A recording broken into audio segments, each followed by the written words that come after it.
বিসমিল্লাহির রহমানির রহিম। আসসালামু আলাইকুম, ওয়েলকাম টু রান্নাবাড়িতে। আজ আমি তালের বড়া তৈরি করে দেখাবো এভাবে, যাতে বেশি দিন সময় রেখে প্রায় এক সপ্তাহ মতো নিচে ফ্রিজ ছাড়া রেখে সংরক্ষণ করে খাওয়া যায়। তার জন্য একটু কষ্ট করতে হবে, একটু সময় নিতে হবে।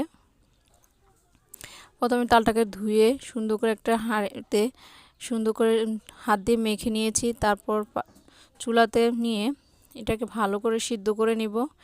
এখানে আমি কাঁচা নারকেল কোড়ানো দিয়ে দিয়েছি, দিয়ে এটাকে এই ঘনত্ব করে আমি এটাকে এখন তৈরি করে নিব বড়া।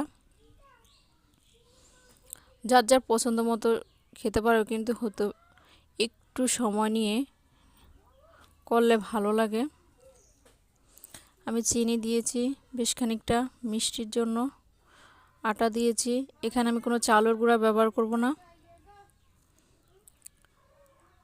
এটা ভালো করে হাতে মেখে নিব।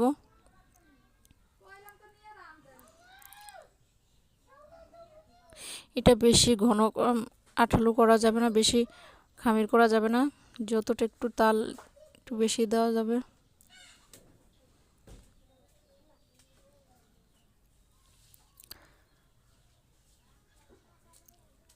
চুলাতে তেলটা গরম হয়ে আসলে এক এক করে হাতে এভাবে দিয়ে দিতে হবে।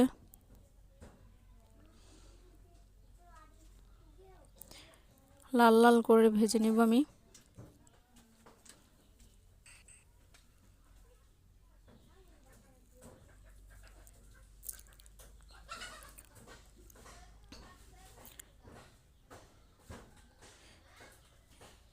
আমার প্রায় ভাজা হয়ে আসছে, এভাবে লাল লাল ভাজা হয়ে আসছে।